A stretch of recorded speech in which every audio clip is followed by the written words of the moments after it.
moving in with my dad was one big adventure, like very, very serious. Because the area we are going, even though I was still young and knew there could be a danger in that end, because we already know or seen or hearing the news. So yeah, one afternoon, my dad picked me up from the town where I'm living to where he's living. It's like driving in deep into a forest. That's how it felt like, you know. So at one point, when we got into this town to pass through, that's where we got at this checkpoint. At this checkpoint, the first thing I spotted was two human heads, seriously bleeding, like fresh. I felt very, very uncomfortable, but I later knew that they used that as a warning. So to intimidate people, that's what they did, as a warning to whoever is planning to go and join the enemy, just to let you know that this is what will happen to you. So we went through, we entered the town, get to the home. I felt very, very lonely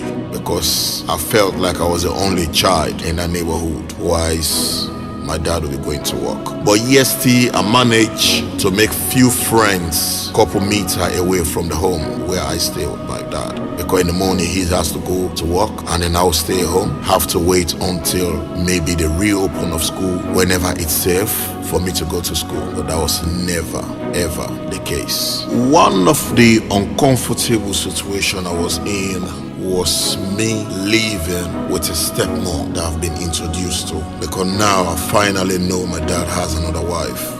So this lady, I became kind of a threat to her. So she started using me, washing things, cleaning the home. I became like a houseboy. These are the things I used to do in the house now. Going school, that was never the situation. Never ever spoke about schooling. And where we are to where I came from or where I've been picked up from is a very long distance. I cannot just make an easy decision of going back. So my education became very unstable there.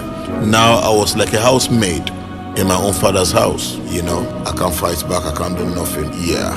And there was always news going around about the fights, the war, people talking. Even as children, we could hear people talking, you know. But that never stopped us from playing together.